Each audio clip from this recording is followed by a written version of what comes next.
Estamos de volta com o Religare, Conhecimento e Religião. Hoje o nosso tema é espiritualidade e literatura.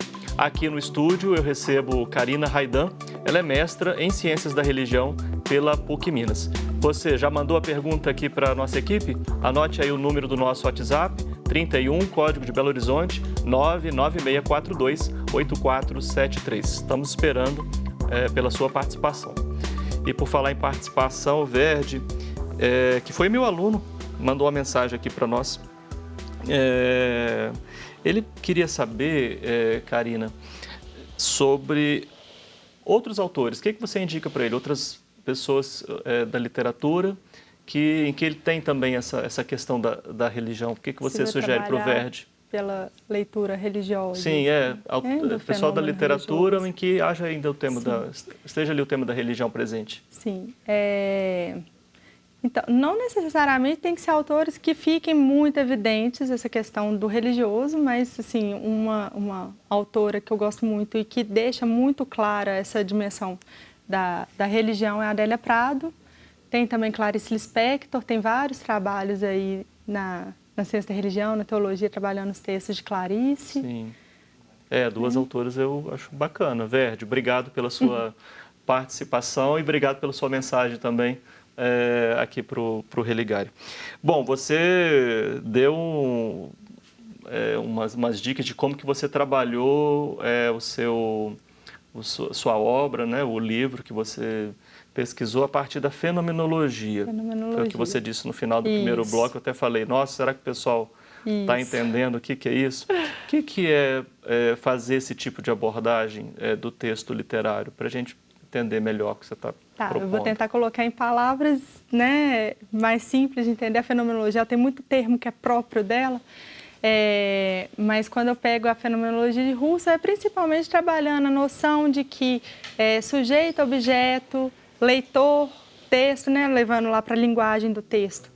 Leitor e texto são indissociáveis, a gente está colocado no mundo da cultura, no mundo das experiências, da vida, e que essas coisas não são separadas. Não tem como eu me dissociar do mundo que eu estou. As minhas experiências tanto afetam o mundo quanto afetam a mim. Então, isso é a base da concepção de conhecimento, de interpretação proposta na fenomenologia. E na metodologia, tendo isso como base, ele propõe o primeiro movimento, que seria o que ele chama de suspensão do juízo de valor, que é aquilo de estar aberto a receber o que está sendo colocado e deixando aquelas preconcepções, aquelas ideias, a crítica literária, tudo isso em suspenso. Vamos, o leitor ali diante da obra, vamos ficar diante da obra, então vamos ver o que salta. Depois que eu vou voltar a mim, depois que eu vou voltar a essas preconcepções, as teorias, e aí sim entrar em diálogo com isso. Seu primeiro movimento, então, em relação ao texto foi dessa maneira, mas depois você trouxe um autor, você até já falou dele aqui com a gente, né? Que é o Andrés Conte Sponville. Isso. Ele tem um livro sobre espiritualidade ateia. Isso. O Conte Sponville, ele é um filósofo contemporâneo, francês, ateu, declaradamente ateu, ele se diz um ateu fiel, né? E na obra O Espírito do Ateísmo, ele vem discutir uma proposta de uma espiritualidade ainda que sem Deus.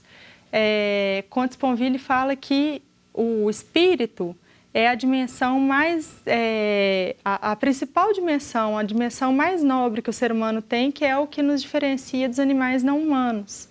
E que o espírito seria a abertura que a gente tem ao mundo, a abertura que a gente tem ao todo. E aí ele trabalha nesse livro a partir de três pontos principais. O primeiro ponto que ele traz é se é possível viver sem religião. E aí ele coloca a definição dele de religião enquanto religião sendo tendo que ter uma crença em um Deus ou em vários deuses. E aí, com elementos históricos, pegando principalmente sociedades do Oriente, ele fala que não é preciso de religião para que se haja uma comunidade. Mas ele identifica que é necessário que haja comunhão e que haja fidelidade. A comunhão que é as pessoas estarem comungando em torno de um sagrado que não precisa ser algo transcendente no ponto de vista dele. Então, elas têm que ter essa comunhão em torno disso e é preciso que elas tenham fidelidade. E a fidelidade, ele descreve como um compromisso com a vida, um compromisso com o outro ser humano, um compromisso com a verdade. Agora, você estava falando que fez uma ponte entre os dois autores. Isso. Como é que a gente atravessa essa ponte, né? Do Saramago para o Sponville, do Sponville para o Saramago? Como é que você costurou esses pontos? Pois é, que aí o Conte Sponville, quando ele traz esses elementos, ele fala que não é possível viver sem comunhão, sem fidelidade, sem amor. Isso ao longo de todo o percurso dele, toda a teoria, ele reafirma muito esses 3 elementos. E isso fica muito forte na obra Ensaio sobre a Cegueira também. A necessidade do amor, da comunhão, da fidelidade. E, inclusive, a falta de um desses elementos é o que constituiu na cegueira, né? Na cegueira branca, que foi o mal branco que acometeu toda uma sociedade lá em Saramago. Então, o diálogo entre eles ficou muito nisso. Qual que é uma natureza humana para esses 2 ateus, né? O Saramago pegando a partir dessa obra específica, né? Do que a obra traz. Do Ensaio sobre a Cegueira. Em relação à natureza humana, na concepção de sociedade, como que é o estabelecimento dessa comunhão, como que fica a questão da sociedade quando a sociedade passa por esse período de caos e que não tem um sobrenatural ali. Como que fica essa humanidade? Sim. A Silvana, do bairro Prado, ela pergunta se há algum motivo para essa crítica do Saramago, se ele se dirige a alguma religião em particular. Então, quando ele aborda, não quando ele se posiciona criticamente à religião, ele se dirige a alguma religião em particular?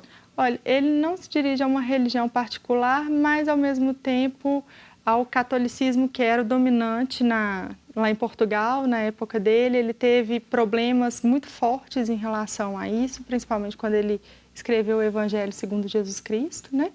Mas é muito na questão, no sentido do domínio, do poder, né? Ele não faz uma crítica às pessoas que creem em Deus, as pessoas que têm essas crenças, né? Mas nesse sentido de relações. Sim. Bom, você disse que você encontrou elementos comuns, então, nesses 2 autores. Sim. Eu pergunto para a Karina, como é que você compreende, não é, essa pessoa que se afirma sem religião ou que pratica uma espiritualidade, mas sem estar ligado a alguma instituição religiosa? Quais são as possibilidades de viver uma espiritualidade nesses termos? Sim, o Conte Sponville, ele vem até falar sobre que quando ele propõe essa espiritualidade, ele não está fazendo um combate à religião, ele está fazendo uma luta pela laicidade, pela liberdade de crer ou não crer. E que ele percebe que na contemporaneidade, de um lado tem um fanatismo, mas do outro lado tem um niilismo no sentido de apatia. E que é preciso resgatar isso, que mesmo que não se creia em Deus, tem que se crer em algo. E ele fala da existência desse algo, da natureza.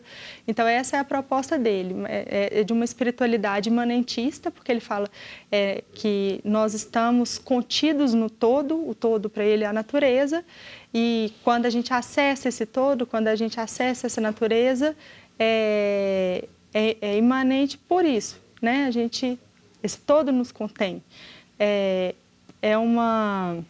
Ele é materialista, porque para ele espírito é corpo, corpo é alma, né? Sim. E entre ele e Saramago, eu lembro você ter comentado um pouco antes da gente começar aqui a nossa conversa. Você falou o Sponville, ele ainda faz uma certa concessão, né? Ele para a religião. Ele é mais amistoso. Amigável com a religião. O Saramago não.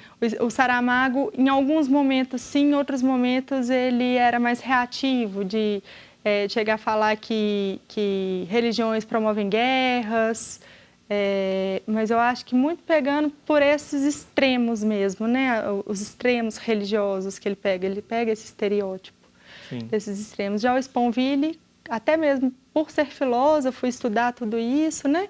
Ele fala que ele foi criado dentro do cristianismo, ele reconhece dentro dele todos esses traços do cristianismo, dos valores cristãos que estão nele, apesar dele não acreditar em Deus. Sim. Bom, e você está pensando em seguir os estudos, né, com o Saramago. Isso. Que bom, olha, muito sucesso. Obrigada. Obrigado por você ter vindo aqui conversar com a gente. Foi um prazer. O prazer foi nosso. O Religar é um projeto de extensão do Programa de Pós-Graduação em Ciências da Religião da PUC Minas.